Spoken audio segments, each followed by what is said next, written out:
Thank you, Madam President. I rise today to discuss the supplemental bill that's before us. What should be appropriately called the Ukraine funding bill. You know, it's only in America where we try to fund other nations' problems, to fight other people's wars for them, before we fix our own budget. You know, we're just weeks away from our own government funding ending. We had a president's budget who was due several weeks ago. We don't have that budget. We've not done the funding for this year yet. And yet we're moving on to a supplemental bill, of course, all in the background of $34 trillion of debt.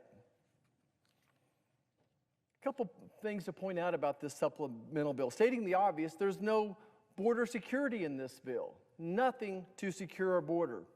We're about to send almost $100 billion overseas without addressing our most imminent national security threat that our nation faces, our open southern border.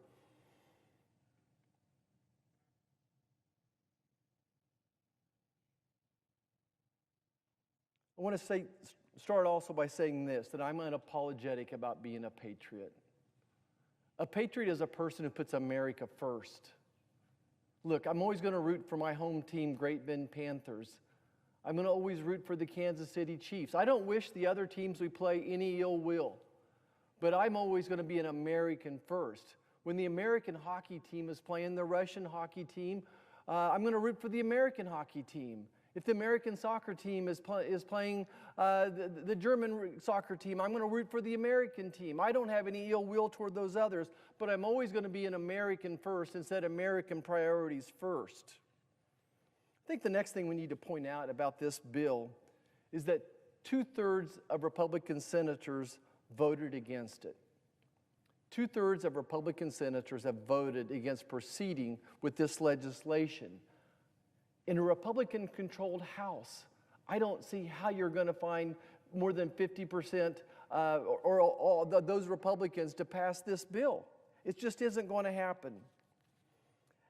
As I take a look at these last 4 months up here, I realize that the White House's negotiating on securing the border was actually a charade. They were never serious about it. And of course, it never made sense to the folks back home.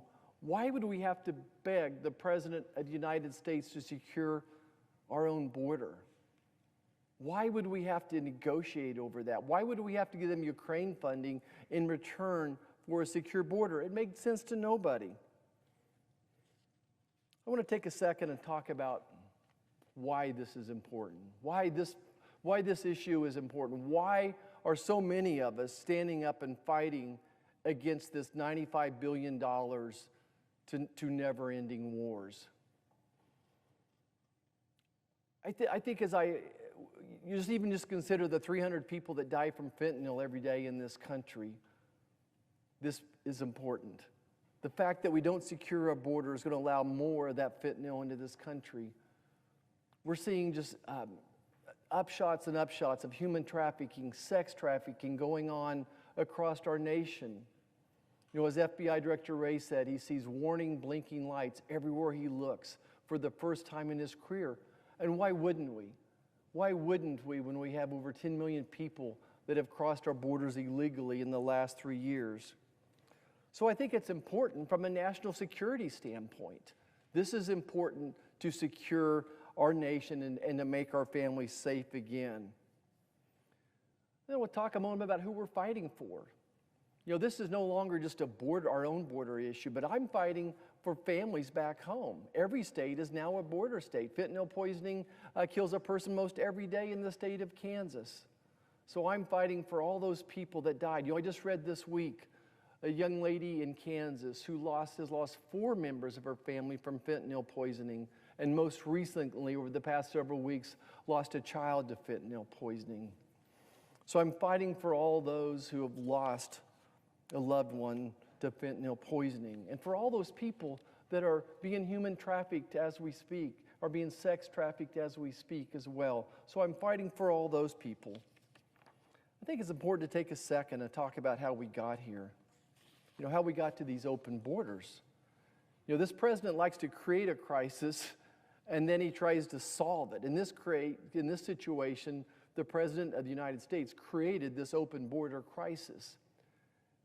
This president penned over 90 executive orders that opened that southern border to go from less to 1,000 crossing a day, now many days having over 10,000 days. These were executive orders. It was policies that changed. The president created this crisis. And even today, the president could end that crisis. The president could shut down the border. He has the legal authority today to shut down the border, to secure the border. How do we get to the Ukraine war? Another crisis created by our current president. You know, I would go back to Afghanistan. When America ran with her tail between her legs out of Afghanistan, we lost our reputation. This president lost his reputation. And as I've been taught by so many physicians in my own practice, that once a professional loses their reputation, you can never get it back. And then you fast forward and you see that this president will not respond to Iran's attack on Americans through their puppets without any type of significant response. I think it just basically allows our enemies to push us around and to shove us.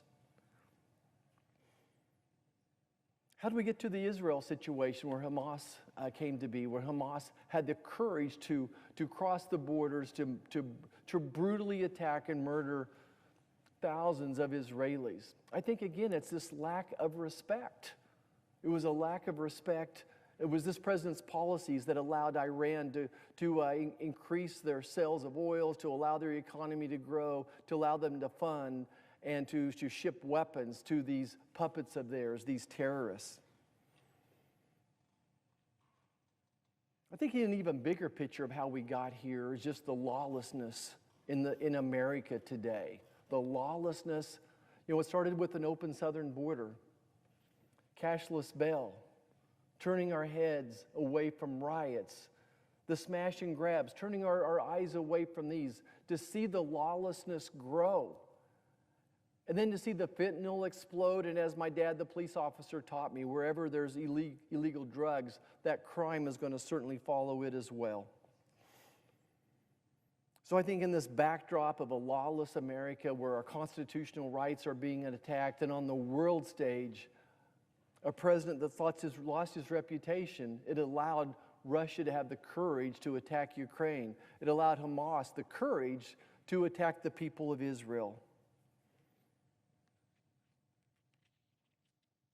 As I look at the big picture of this legislation, $60 billion for Ukraine, I think what else we could do with that.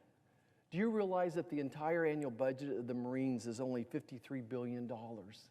How much more national security could we have if we invested the money in our Marines as opposed to sending this money abroad?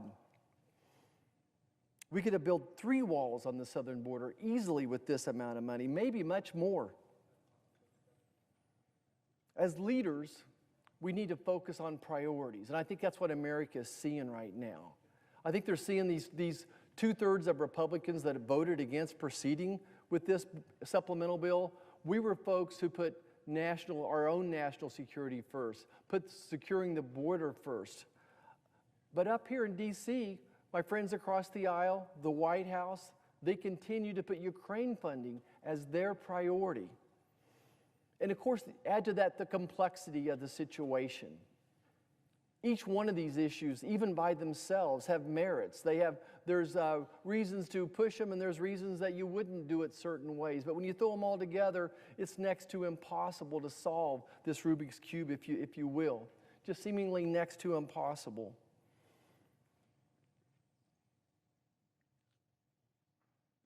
You know, one of the things that the national media especially likes to do up here is declare within hours of a vote who was right and who was wrong. And I think it's important to realize that oftentimes we don't know who's right or wrong for years, for decades after. And even sometimes they write the history books and they don't get it right. And I certainly have empathy for those who support Ukraine funding right now. And I could be wrong. I could be wrong that this is not the proper time to do it. But what I'm not wrong on is securing the border. That should be the top priority. And once we secure our own border, Then let's look abroad and then see what we can do to help with Ukraine as well.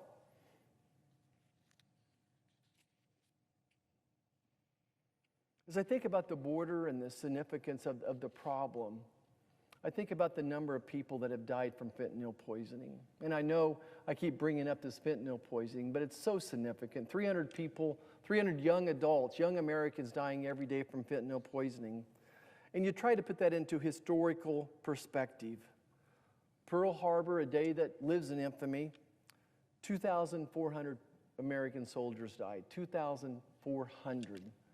So that would be 8 days in February, the same number of people died from fentanyl. Every 8 days, we lose the same number of Americans that we lost in Pearl Harbor, a horrible tragedy. Of course, 9/11, some 3,000 people died there. In 10 days, just this month of February alone, we've lost more Americans to fentanyl poisoning than we lost at 9/11. D-Day, 2,500 Americans died. Again, in just the month of February, we've lost more Americans to fentanyl poisoning than we did to D-Day. So I think for that, if nothing else, is what we should be focused on. We should be securing our border to stop the flow of fentanyl into this country, to stop the human trafficking, to stop the sex trafficking, for all those reasons. I want to talk a little bit more what border security looks like. Many of us have been to the border multiple times, and the Border Patrol officer, I think, would be one group of credible people. And in my last visit, what they focused on is they needed policy changes. And I think it's important that Americans realize that we would have proceeded with this bill if there was meaningful border security in the original legislation. Again, all the border security has been stripped out of this bill, but it's important for Americans to know what was missing. The Border Patrol officers themselves said that this bill, to make America truly secure, we needed more work on asylum, more work on the parole issue, and then this magic number of 5,000 when the border shuts down. Not that it really ever did under this legislation, of course, the border never really shut down. That 5,000 was way too high, and to codify that into law would almost make that the norm. Again, the Border Patrol would say, we really can't deal with more than 1,000 people crossing the border a day. And even 1,000 is a huge stress, and they recommended whenever we hit 1,000 that we would literally shut the border down. So again, if this bill would have been negotiated in broad daylight, if it would have went through the Judiciary Committee, went through some type of a process where we could have addressed that particular number. On the parole situation, I think this is so important that Americans understand that under President Obama, he was paroling 5,000 people per year. President Obama was paroling 5,000 people per year. President Trump, 5,000 people per year. Joe Biden, 700,000 people per year. So this president is illegally paroling over 700,000 people per year. Now, what's the magic number that should be? Is it 5,000? Is it 10,000? I think that we in the Republican caucus were willing to negotiate that number. And if there was some extenuating circumstances, then the president could come to this body and say, hey, we need more than that number. But just to say that as long as they're flown in, and by the way, the vast, vast majority of those parolees are flown in on, of course, American taxpayer dollars. So think about that. 2 million people have been paroled under President Biden. 2 million people flown into this country for the most part on American taxpayer dollars. Given a work visa, I wonder how that makes my union workers feel. Like 2 million people entering the work pool here willing to work for minimum wage or less. So this bill did not correct the parole situation, that they could continue to come into this country as long as they were flown in. And then the asylum issue. What this legislation did, again, was basically codify catch and release. Yes, some of the people were being caught and retained, but a significant number were still being caught and released for who knows how long. So that is the bare minimum that needed to occur on this bill to make it palatable because we wanted meaningful border security. We wanted to address asylum, address parole, and then this magic number of 5,000 when people cross the border, those number of encounters, that we would change it, that would shut down the border. So I hope that dispels any questions or concerns about what we would like to do with border security.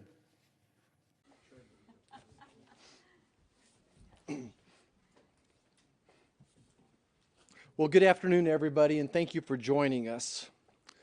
Whether we receive the impeachment articles on Secretary Mayorkas tomorrow or next week, the Democrat leader of the Senate still plans on halting the process to stop an impeachment trial. Make no mistake about it, a vote to block the impeachment trial of Secretary Mayorkas is a vote to keep our borders open. A vote to block the impeachment trial is a vote to tell Laken Riley's family that we don't care. It's a vote that tells 250,000 Americans who've lost a loved one to fentanyl poisoning that we don't care. I think it's significant that it would only take 2 Democrats to deny tabling this process in order to proceed with an impeachment trial. But we certainly don't think that's going to be the case. Why? Because this issue is so toxic to Senate Democrats, to House Democrats, and to Joe Biden that they do not want this to be the issue of the day. But my hope is that the good people of Montana and Ohio, Wisconsin and Michigan, Nevada, Pennsylvania, that they hold their senators accountable this November. Make one thing clear before I turn it over to my colleagues. Tabling this impeachment articles is a nuclear option. In our estimation, this is a nuclear option, and it will necessitate some type of nuclear retaliations, much as when Harry Reid went nuclear in 2013 to get his judges moving forward, invoking the nuclear option. It came back to bite them in the form of Neil Gorsuch in 2017. I look forward to my colleagues prosecuting this case on behalf of the American people and sharing why we need to go forward with this impeachment trial of Secretary Mayorkas. So unless... Actually, recognize for your questions. Thank you, Mr. Chairman. Yesterday, we saw Senate Democrats set fire to the Constitution when they refused to allow your impeachment trial. You, sir, as the bidder of Joe Biden's policies, have set fire to the sovereignty of this nation, to the safety and security of this nation, in a total disregard to the law of the land. The Secure Fence Act of 2006 requires you to maintain operational control of the border. And they define operational control as preventing the entry of terrorists, unlawful aliens, and narcotics. You know, it doesn't surprise me now when I go back and talk to law enforcement officers in my home state, and they tell me that the crime crisis is so bad, the amount of human trafficking, fentanyl trafficking, and the crime related to those is so bad, they tell me that we cannot arrest ourselves out of this. I could triple their officers and it wouldn't be enough to cover the cases. Mr. Secretary, how many people have died from fentanyl in this country? In the last 3 years, the last year? Senator, I would be pleased to provide you with that data. You have, what would be your guess? Senator, I don't want to guess. But so you don't know. 250,000 Americans have died from fentanyl poisoning, and that's on your shoulders. How many people have you paroled in the last 3 years? Any idea? Senator, I would be pleased, as I mentioned. You can't, you're in charge of this. You have no idea. Is it 1 million? Is it 2 million? Is it 2 or 3? Senator, I would be pleased to provide. How many of those have committed a crime? How many people that have you paroled have committed a crime? Senator, if you would be, if you're pleased to. Mr. Secretary, do you recall a visit in January to Eagle Pass? You were in Eagle Pass in January. Do you recall that visit? I recall the precise month, but I've made over 20 visits to the border, so forgive me for not remembering the. Do you recall being in a room in Eagle Pass, Texas, with a large number of Border Patrol officers? Did you admit the release rate was 85% at that time? Oh, as I've testified before, I don't remember the particular exchange to which you refer.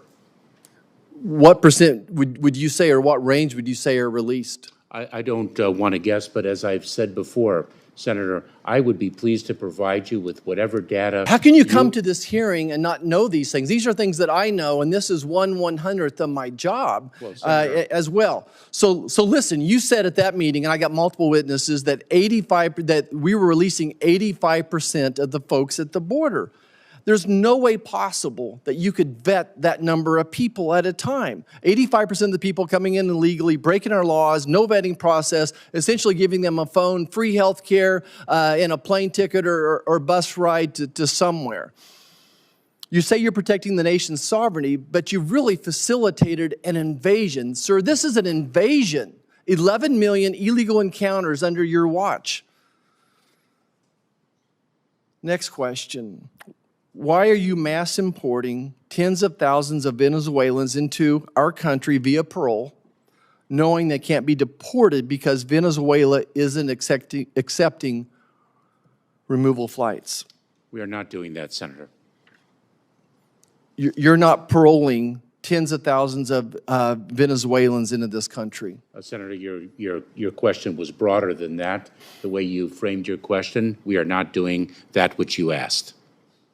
Are you importing tens of thousands of Venezuelans into this country? The term importation is incorrect. We have a Cuban, Haitian, Nicaraguan, Venezuelan parole program for those Venezuelans who are paroled and who do not have a basis to remain. So why are you paroling them knowing that Venezuela won't take return flights? So that is false.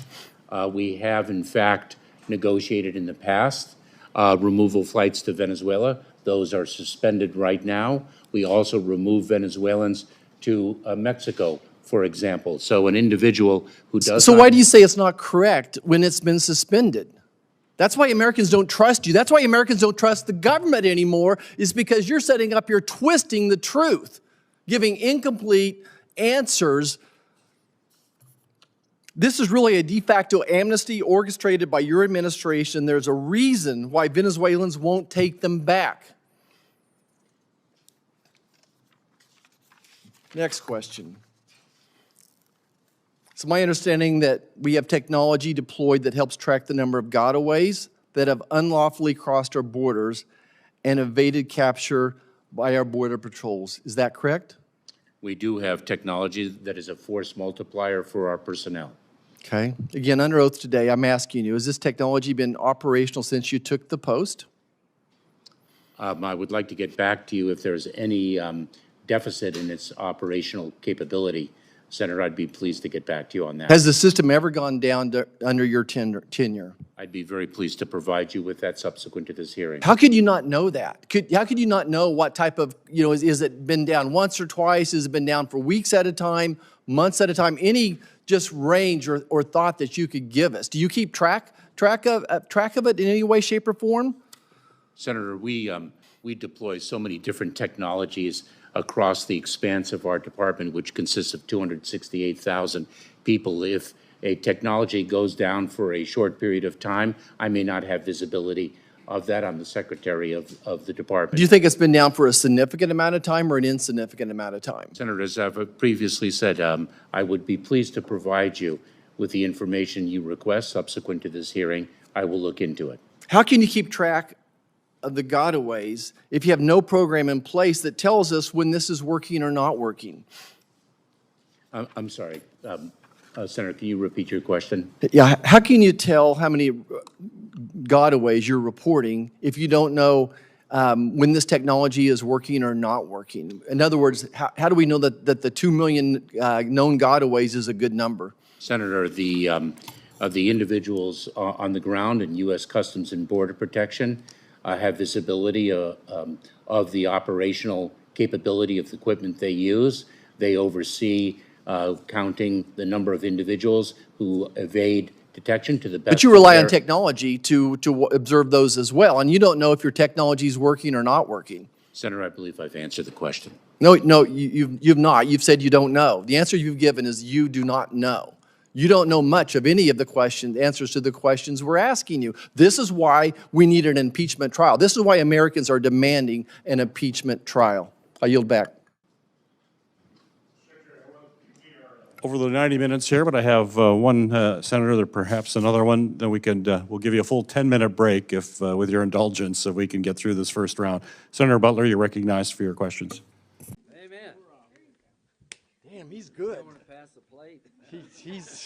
He is really good. Senator Cruz, what that reminds me of is I keep calling Joe Biden's national security policy his schizophrenic national security policy, and you hit on a lot of the points. Senator Graham, I'm honored to stand in this foxhole with you, and never been more honored to stand with these group of soldiers here fighting for the safety and well-being of Israel. You know, I've often said watch what Joe Biden and the Democrats do. Don't watch what they say, watch what they do. This is Senator Schumer, November 14th in the National Mall. I quote him, "We will not rest until you get all the assistance you need." We will not rest until you get all the assistance you need. Several hours later, we had a vote where they tabled standalone funding for Israel. As a matter of fact, 6 times the Democrats have voted against standalone funding for Israel.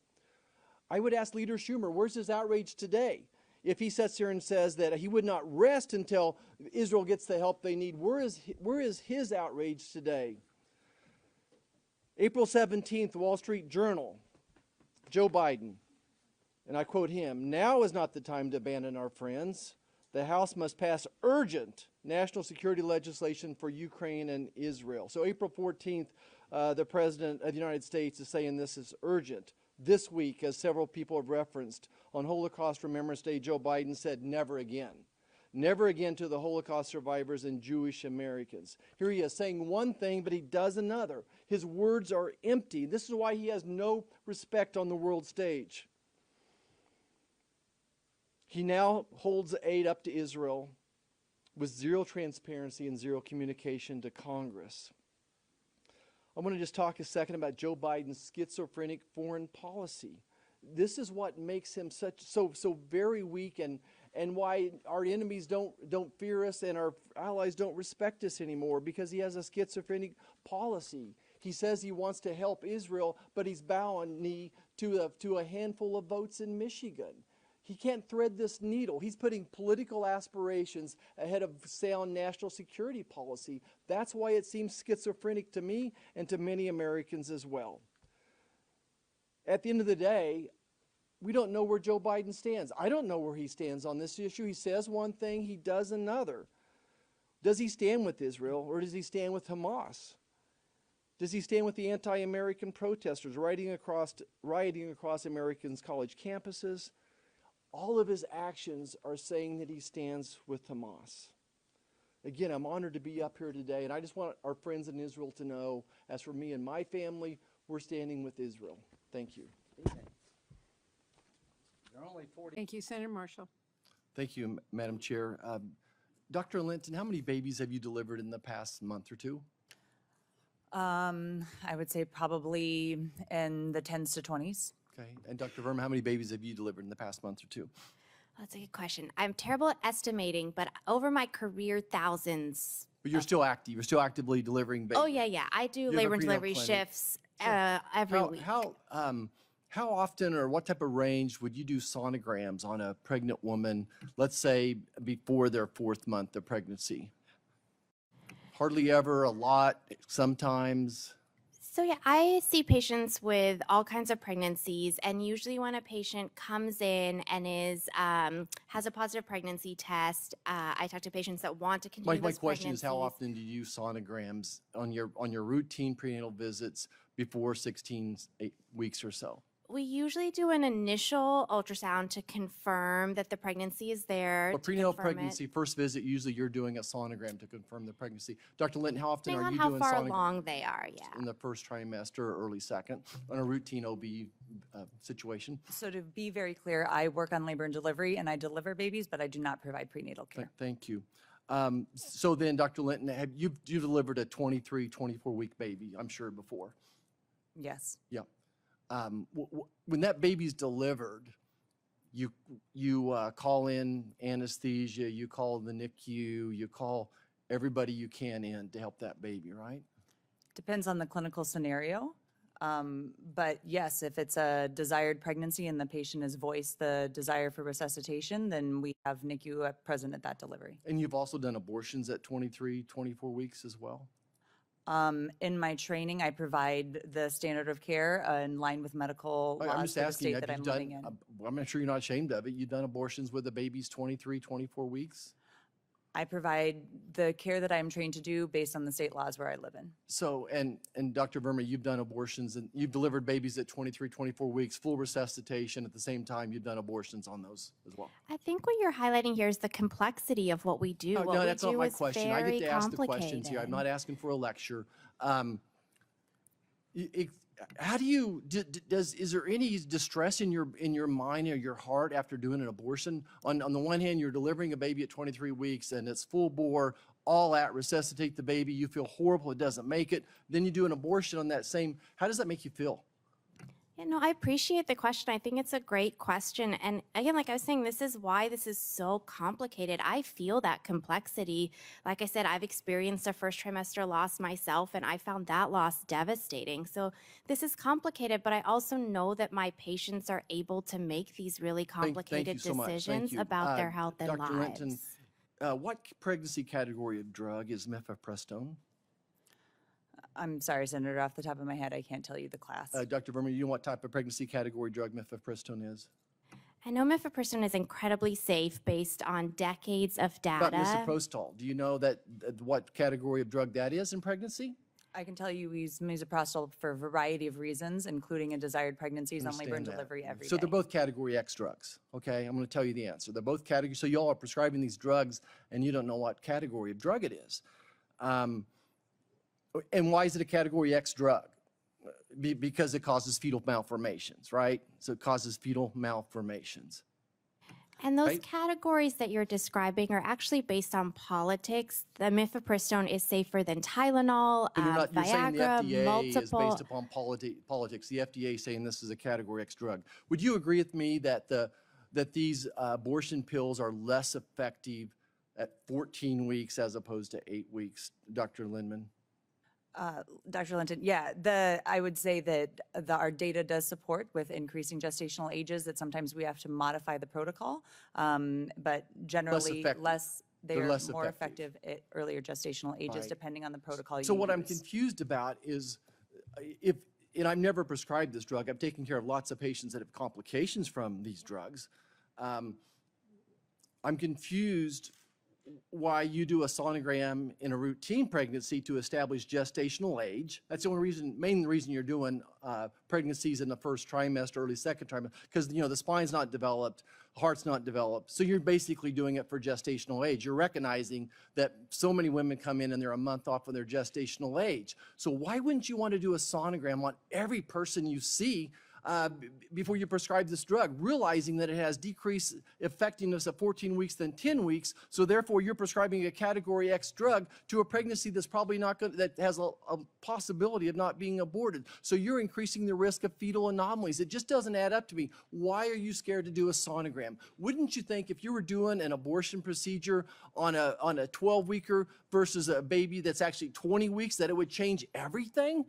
I'm just appalled that why you all are so afraid of doing sonograms. Thank you so much, and I yield back. I'll allow you time.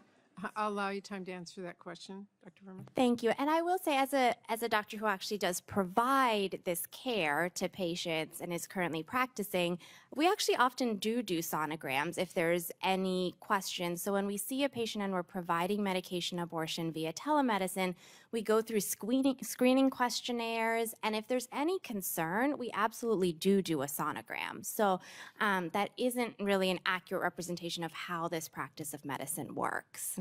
Thank you.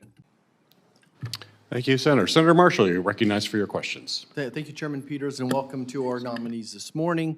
My first two questions are yes/no questions. We're limited on time. I hope you can give me a yes or no answer, and if you don't, I'll have to interrupt you if it's a long one. So the first one is, do you believe non-citizens are lawfully allowed to vote in the District of Columbia elections? Do you believe non-citizens are lawfully allowed to vote in District of Columbia elections? We'll just go down the row here. Ms. Beatty Arthur. I'm not familiar with the case law that supports that, so I would not be able to give you an educated answer with that. Ms. Boucher? Yes, likewise, I'm not aware of any law that gives them the authority to vote. Thank you. Okay. Ms. Johnston? That is not an issue that I have studied, but if it were to come before me as a judge, I would certainly evaluate the relevant precedent to apply it to the facts at hand. Okay. Mr. McKenzie? I'm not aware of any law or rule in that regard, so I can't say yes or no. Okay. Mr. Trong? Senator, similarly, I'm not aware of the legal issues on that. Okay. The follow-up question is, do you believe illegal immigrants should be allowed to vote in D.C. elections? Do you believe illegal immigrants should be allowed to vote in D.C. elections? Maybe we'll start this way and go backwards. Mr. Chong? Thank you, Senator. Again, I'm not aware of the mandates or D.C. law on that issue, so I'm unable to answer that question at this time. Mr. McKenzie? My decision on that, if it were to come before me, would be based on the law and controlling precedent. I'm not aware of it as I sit here today. Ms. Johnston? I am not familiar with any law on that issue and would need to review that law before making a decision if it were to come before me as a judge. Ms. Boucher? As a sitting judge, I'm not in a position, I'm not permitted to speak as to policy. If the law was in place and a case came before me, I would apply the law to the facts before me. Thank you. Ms. Beatty Arthur? Similarly, I'm also a sitting judge, and I'm precluded from making any assessments as to the appropriateness of that until it becomes a law. Okay. My next question for Mr. McKenzie. This last October, a young person testified before the House Judiciary Committee about being the victim of an armed robbery on the streets of D.C. The criminal responsible was sentenced to just 1 year in prison, despite the criminal having robbed 6 victims and 2 businesses. After his release, the criminal went on to rob 2 more persons at gunpoint.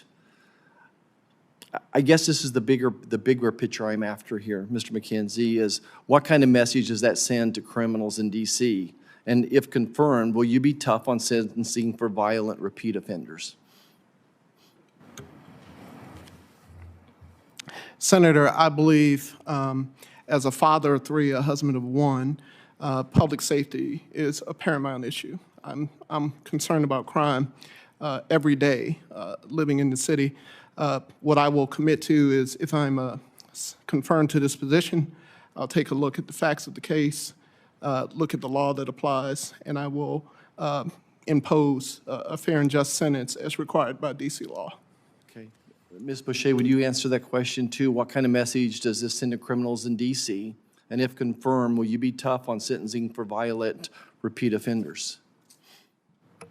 Crime and public safety are concerns of mine. I was a single mother with young children, so I appreciate the significance of it. I believe the role of the court to address crime and public safety is to adjudicate the criminal cases that are before them, and I would, if confirmed as an associate judge, apply the standard guidelines pursuant to our criminal code. I want to continue down this path of my personal concern about crime in D.C. I'm concerned when my family is here to walk more than a block or 2 from the Capitol. I'm concerned about my staff walking, the safety of my staff walking to and from the Capitol as well.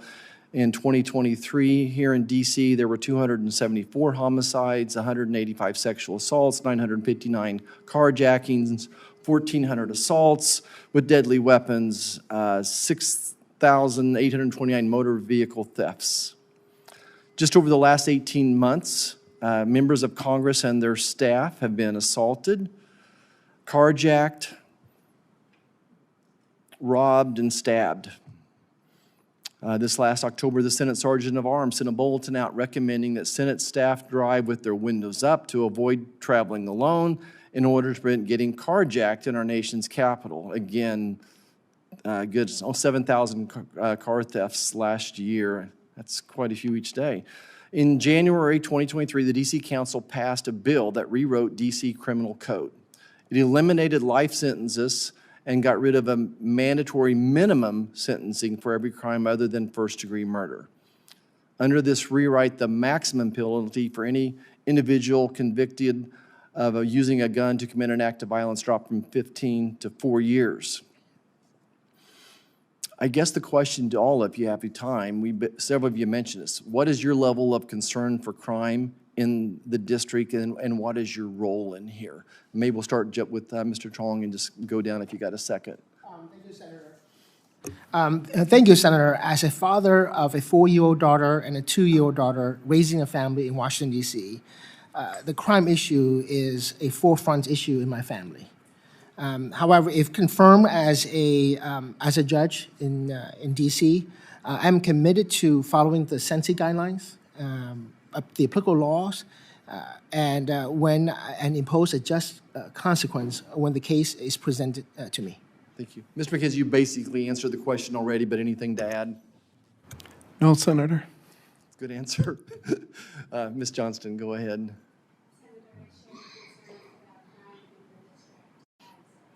Resident, mother raising 3 young children here. I think the public safety in this city is one of the most important concerns for the district.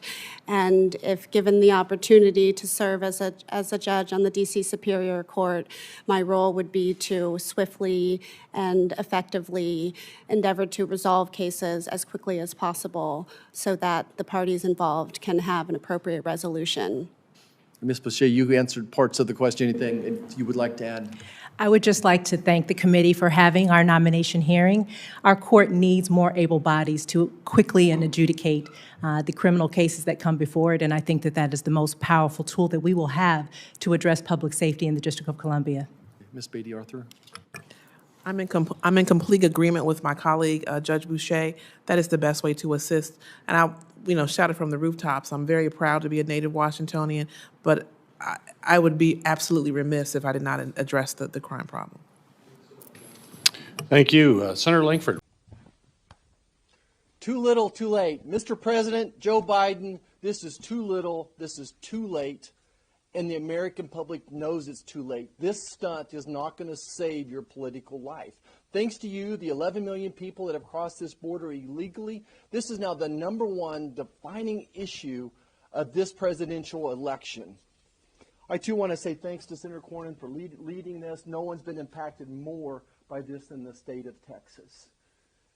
Why is this important to Kansans? There's 3 arteries that come out of the state of Texas and go right through my home in Kansas, and then it bifurcates and goes east and west, and consequently, we're seeing record numbers of fentanyl deaths, record amounts of human trafficking, and everything else that goes along with this. Today, I address everybody here with a concerned heart and a deep sense of urgency.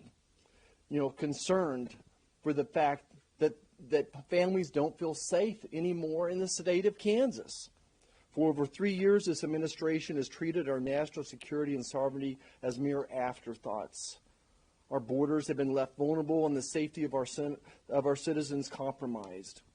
And here we stand just 5 months before this critical election, with Joe Biden and the Democrats grasping for a political lifeline.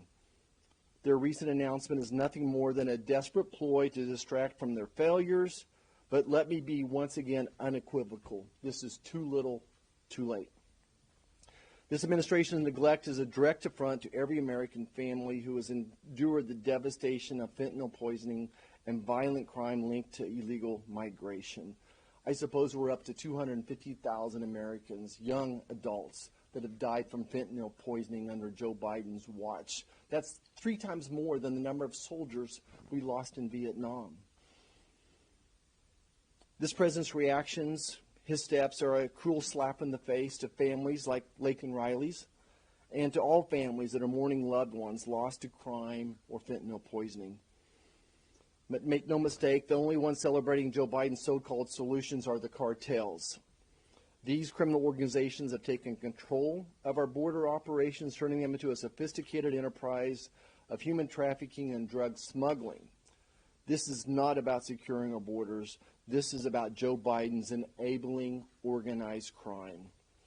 Despite their claims, the policy represents nothing more than a superficial gesture, allowing 2,500 illegal aliens to cross the borders between the ports of entry. That's just 2,500 between the ports of entry. That's not counting the number of people that are coming in through the ports of entry. It's not counting the number of gotaways, known or unknown gotaways. This translates to over 1 million illegal entries per year under Joe Biden's watch. This isn't just negligence, it's complicity. Joe Biden is not failing to stop this invasion. He's actively facilitating the invasion.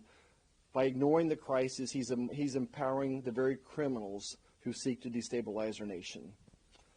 Like Senator Ricketts said, let's not forget the words of the Obama-Biden DHS Secretary Jay Johnson, who stated in 2009 that 1,000 illegal crossings a day overwhelms the system. So at this 2,500 number, the system will be overwhelmed. And again, we're not going to be able to keep track of the known or unknown gotaways. Joe Biden's decisions are basically rubber stamping the presence of cartel and criminal enterprises at our borders and really throughout the entire nation now. This is not a policy. This is a betrayal of the American people by the White House. It's high time we demand accountability and real solutions to secure borders and protect our nation. Thank you, Senator Johnson. Senator Marshall, you're recognized for your questions. Thank you, Mr. Chairman. I think first of all, it's important to remember why we're here today. We're here today because we don't want to have another pandemic like this.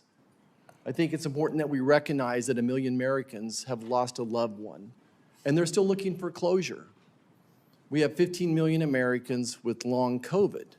And perhaps if we knew the origin of COVID and the development, maybe that would give us a clue how to treat us. I want to start with Dr. Quay and go back to the Diffuse grant for just a second. This is a grant by EcoHealth and Peter Daszak. Recall that Peter Daszak is David Moran's BFF. And that grant was denied, but yet it lays out a framework for the development of COVID-19. And you went through 6 or 7 several reasons that are absolutely consistent, that they said they would do X and they did X. And what are the chances of all those things ending up in a COVID virus? Yeah, well, again, just as a reminder, so they said they were going to go to a particular spot in southern China to get a virus. They were going to make sure that it had diversity from SARS-1 of about 25%. They were going to put it into humanized mice to enhance its ability to recognize the receptor binding domain. They're going to put furin cleavage site in a very particular spot. You know, out of 13,000 letters in the spike protein, they said in the grant they were going to put it at a spot called the S1, S2 junction. They said, and so all of those were found in SARS-CoV-2. Its nearest neighbor is from the same area. It has a 99% binding affinity for the human receptor. SARS-1 jumped into humans. It only had 15% of the epidemic changes it needed to become epidemic. What do you think the chances of all 6 or 7? I've quantified it because I like statistics, and it's 1 in 1.2 billion. So a 1 in a billion chance all that comes to fruition. There were some comments on that grant in the margin. So Dr. Barrick, North Carolina, developed the technology for the protein spike. He taught Dr. Shi. He gave them humanized mice. Again, this was all funded with USAID grant money as well. What were some of the comments in the margin you think that are significant? Well, this is important because the folks told DARPA, we're going to do this research in North Carolina under very high safety conditions in the grant. That's what they wrote. The marginal comments in drafts that were only obtained through FOIAs said a different thing. Daszak said, hey, we're gonna shift this over to Wuhan because it'll be cheaper, faster. We'll get a lot more done that way. Barrick says, boy, if U.S. scientists knew this was going on, they would think this is crazy. This is in the marginal comments. So they, in a way, they weren't truthful with DARPA in the grant. So Dr. Barrick, who, along with Dr. Fauci, are the father of gain of function, knew that other scientists in America would have a fit if this was being done here. Yeah, and again, so fast forward to January 2020, these two scientists, Daszak and Barrick, sitting down with the sequence of SARS-CoV-2 and a computer would know within 1 hour, this thing has all the features of what we proposed in that grant. And the fact they either didn't tell anybody or the people they told didn't do anything about it meant that that human-to-human transmission was we were not aware of that, and asymptomatic transmission we were not aware of. This is the first new respiratory virus that's asymptomatic. Great. Let's come back. I'm going to use that. Come back to that point in just a second. We went through what I call the smoking guns that really show beyond a reasonable doubt that this virus was made in a laboratory in Wuhan, China. It was synthetic, everywhere from the geography of where it shows up for the first time to the fact that there was virus already spread to multiple continents by the time the wet market outbreak occurs. They never have found the intermediate species. With SARS and MERS, it took months to find an intermediate species. Anyone that says the raccoon dog is the intermediate species is just laughable science. No progenitor viruses. And the timeline, they were developing a vaccine already November 2019. Dr. Shi has taken down the DNA lab banks in September 2019. She takes down another the lab bank here in this country, maybe March of the next year as well. But of all the smoking guns, and this is the hardest to explain to people, is just the genetic makeup of this virus. And you pointed out the protein spike. The protein spike alone would be like a person. The protein spike that fits into a lung cell would be like the chances of a person walking in the room with the key that fits the lock on those doors. I mean, it was a perfect protein spike. You mentioned the furin cleavage site. There's other spots. But I wanted to talk about the ORF8 site for just a second. Dr. Quay, what's the significance of this ORF8 site? So ORF8 is a protein that's down near the right-hand side of the virus. It is not in the final virus. It is secreted into the bloodstream, and it does two things. Early in the infection, it blocks interferon expression, so you don't sweat, you don't have a fever, you don't show the symptoms of an infection. And later in the infection, it blocks what's called antigen MHC presentation. So we learned from HIV that a virus that can block the ability of pieces of the virus to be presented to the immune system is a virus that is very hard to make antibodies against, very hard to fight against it. Two master's theses during 2015 that have only been published in Chinese, no papers came from it at the Wuhan Institute of Virology, created a synthetic cloning system for ORF8. Right. So gain-of-function research around things that make viruses asymptomatic and things that make them not be able to make antibodies to are beyond the pale of what Dr. Ebright has said in terms of the civilian use. If I could, Dr. Quay, no civilian use. So really, this ORF8 is a synthetic link sequence, never found in nature, and they place it in here, right? They place this link in here for the purposes of the two cardinal sins, the cardinal sin of asymptomatic virus and then transmission without that symptom as well, and the inability to make an immune response. I mean, that's the cardinal sins of gain-of-function research. What purpose would there be if you're wanting to develop vaccines? Is there any civilian purpose, or is this, in fact, a bioweapon? I can't say it's a bioweapon because that's in the mind of the person that made it, but it is highly unusual, highly synthetic. They were doing synthetic biology around it, and its two functions are quite remarkable with respect to what kind of research you would do in the civilian world. Dr. Ebert, is there a possibility that it could have been a dual purpose, that it could have been used as a bioweapon? So the original SARS virus, SARS-CoV-1, is a Tier 1 select agent in the United States. So it is in the group of pathogens and biological toxins that our federal government has identified as having high potential for use as a bioweapon in biowarfare, bioterrorism, or biocrime. It, by definition, therefore, according to our federal government, is a bioweapon agent. It is not a bioweapon, but it is an agent that potentially could be used. Is there any good reason to put this in the virus if you're developing a vaccine? I would return to my general comment on gain-of-function research on potential pandemic pathogens. That research has no civilian practical application. Researchers undertake it because it is fast, it is easy, it requires no specialized equipment or skills, and it was prioritized for funding and has been prioritized for publication by scientific journals. These are major incentives to researchers worldwide, in China and in the US. The researchers undertake this research because it's easy, they get the money, and they can get the papers. Here's Senator Marshall. Senator Scott, you're recognized for your questions. First, I want to thank the chair and the ranking member for hosting this hearing. We should did this a lot. I think there's a lot that we still need to learn. Thank you, Senator Butler. Senator Marshall. Thank you, Mr. Chairman. Growing up a lot of my friends, uncles, relatives worked for Boeing. And I remember a button, it said, if it's not Boeing, I'm not going. Yep. If it's not Boeing, I'm not going. Good jobs, great jobs working there. Mr. McKenzie, you worked for Boeing for several decades, I understand. What happened to the safety culture there? Thank you for the question, Senator. Well, I'll tell you, I've been in this role at Boeing just over a year. As you noted, I've been at Boeing for well over 3 decades. I'm in my 37th year, starting out as an intern, going all the way through to today. I can tell you that in the last several years, and I speak for the engineering team at Boeing, they are extraordinarily focused on safety. We've done several structural changes to the engineering function.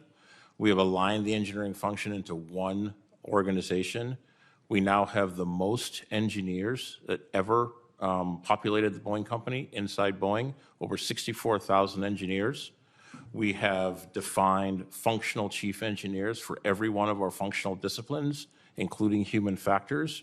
We have built out and developed a robust system of what's called design practices, where we are codifying every technical learning and lesson on how we do things at Boeing. But sir, you're an engineer. Yes, sir. To solve the problem, you have to first identify the problem. There was a problem. What happened to the safety culture of Boeing? What did you identify as the problem?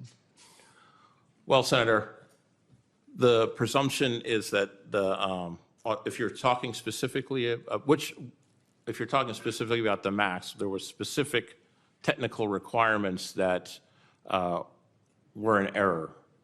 And to resolve those errors, we embarked on the design practice discipline structure. Do you think that there was a culture, though, that safety was not first, from then until today?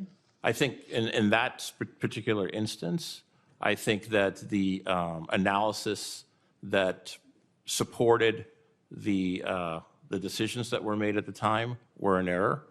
And I can't state exactly the threads that were drawn that created that error, but we've built a system to make that much more robust today, so that will never happen again.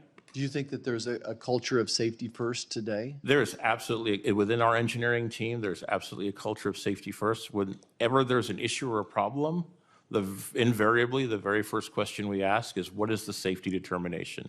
We have a system called the Continued Operational Safety Program that addresses every single item coming out of our fleet every day. Every engineering leader in the company gets an email every day that identifies all problems that occurred in the fleet. They're called cost reportable problems. We take those to our safety review boards, and we go through a very structured and rigid process that's overseen by the FAA to make safety determinations on all of those issues.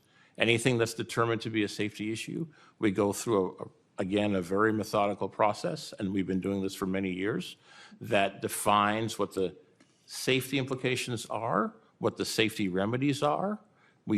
So what happened? What went wrong? How did we miss the mark? Again, Senator, you asking about a specific issue? I'm talking about the broad process. Well, I'm talking about doors flying off of planes. I'm talking about using parts that are misfits. I'm talking about planes crashing.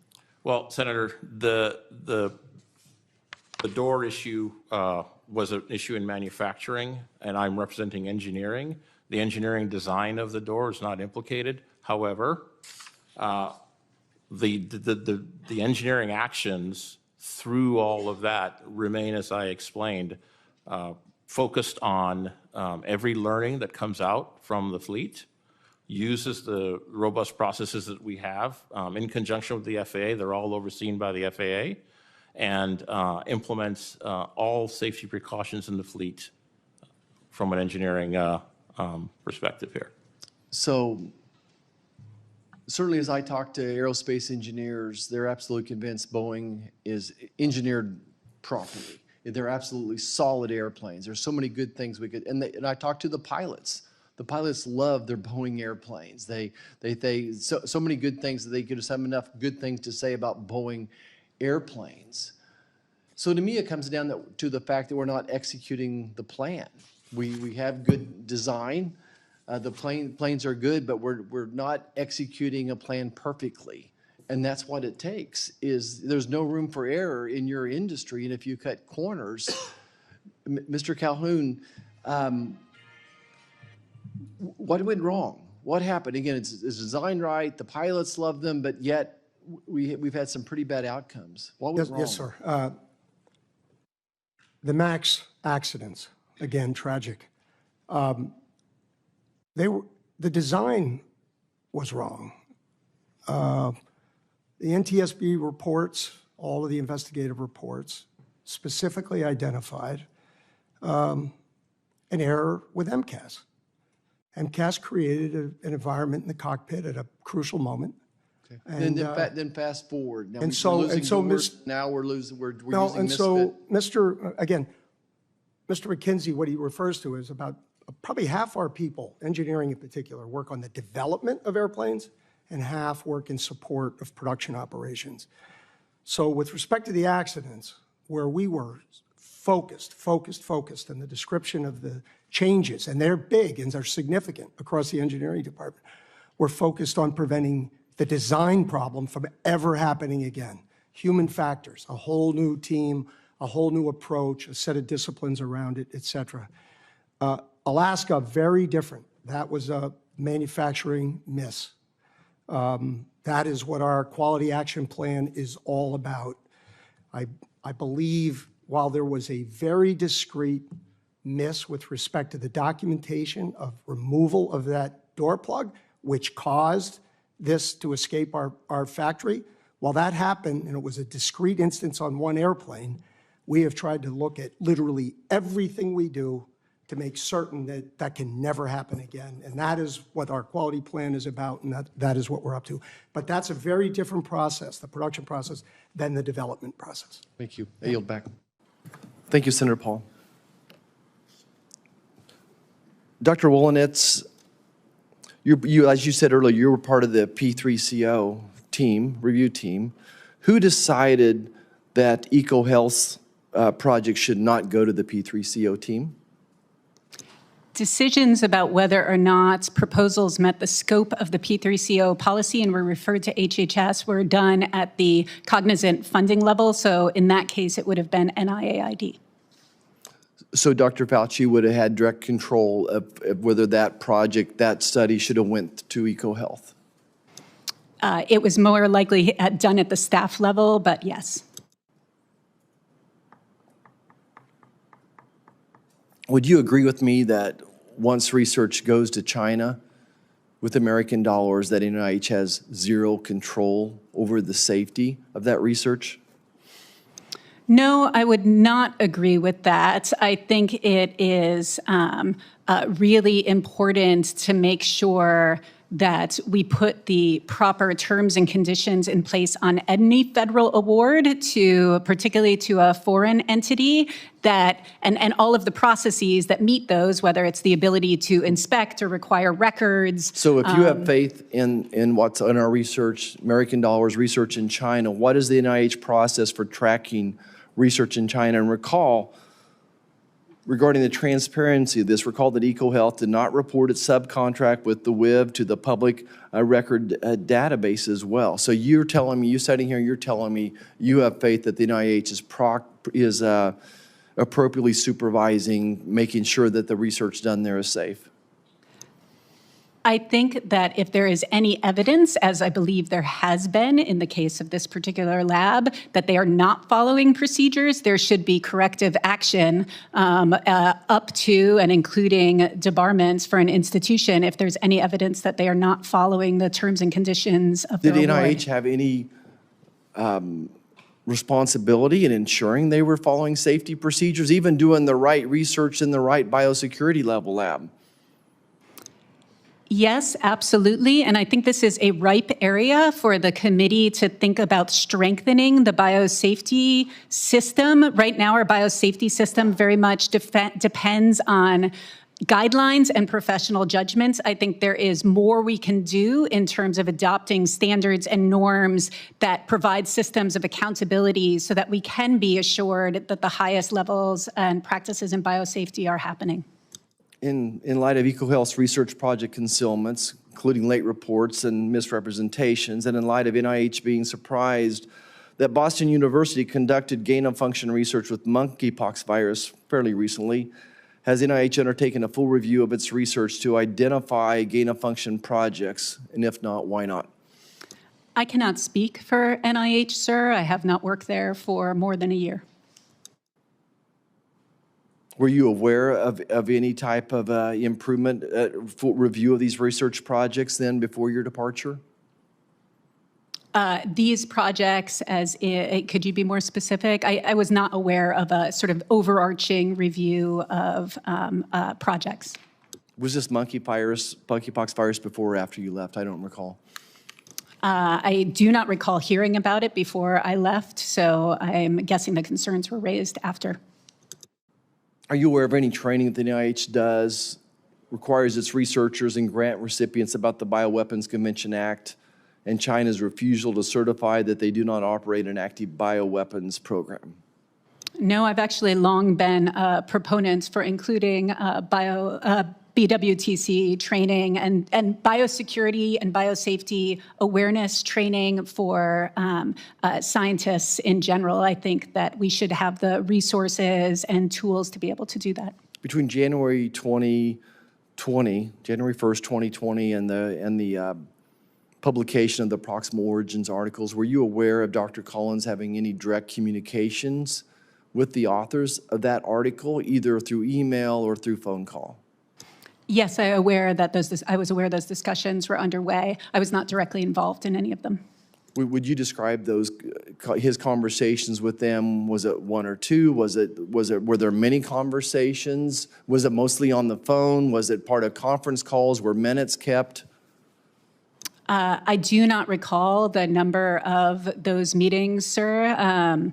And I do not believe that there were minutes kept, because my impression was these were informal conversations between scientists, not part of a formal committee process.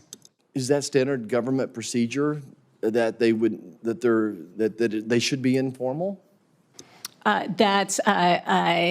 Conversations between scientists about science are frequent at research agencies across the federal government, and depending on the context, are often informal discussions. For example, program officers talk with scientists that they work with on a pretty regular basis about the progress for science, future science ideas, and those conversations are usually From January informal. 1st of 2020 and over the first 3 or 4 months of this pandemic, was there any type of national security officers, people from in the national security programs in advising Dr. Fauci and Dr. Collins?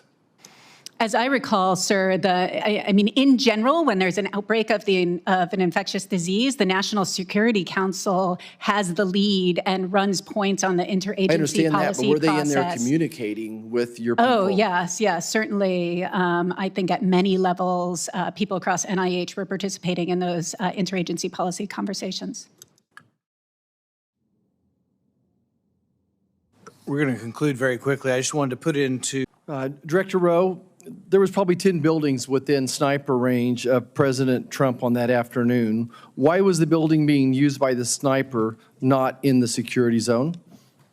That's a question that I've asked, Senator. There was a decision that we were going to construct the site and it was going to maintain within the Butler Farm site, Butler Farm Show site.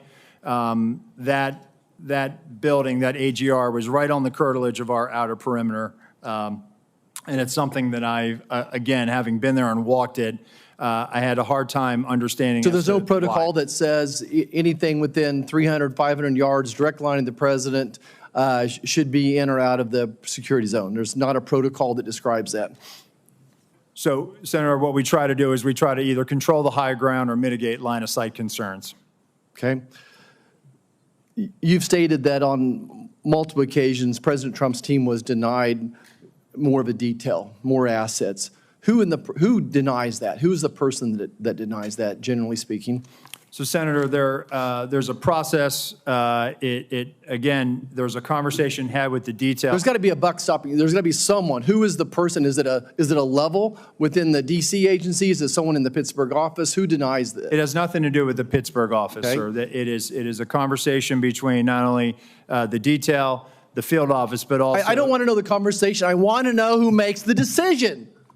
The decision, sir, is it's our process between the Office of Protective Operations and the Office of Investigations. Is there a title for this position? It is called we affectionately call it the war room, and it's where all of our logistics files into.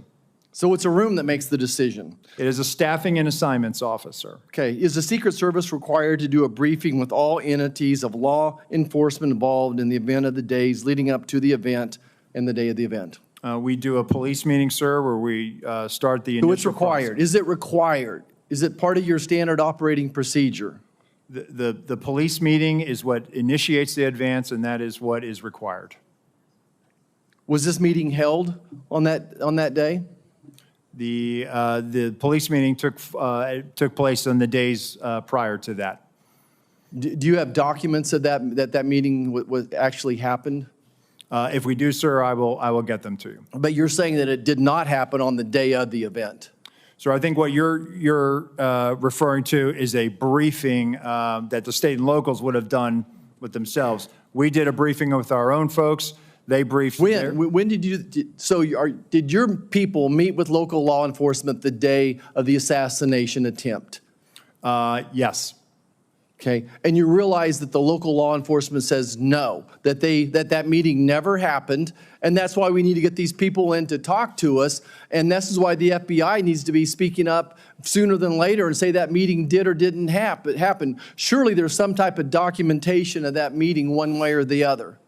Is there documentation of that meeting? So, Senator, I can tell you that what you're referring to is the counter sniper team seconded to Butler ESU.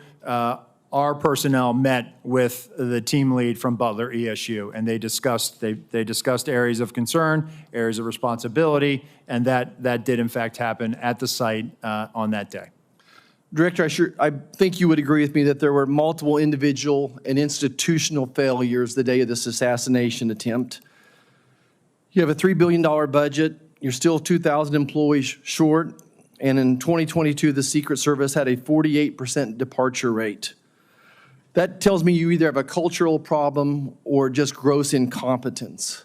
Which one is it? So, Senator, I would challenge that 48% departure rate. Let me get you some statistics that we have. It is not 48%.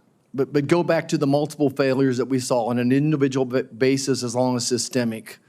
I think it proves that there's either incompetence or some type of a cultural problem within the SS. So, Senator, I know you're not calling our workforce incompetent, and I know we do not have a cultural problem. If anything, we are dedicated to making sure that we don't have mission failure. And let me get you the hiring numbers that we have, because I think you will actually see that, no, we've actually done very well fairly recently with trying to make sure that we have the numbers that we need. Of course, we need more people. Everybody does.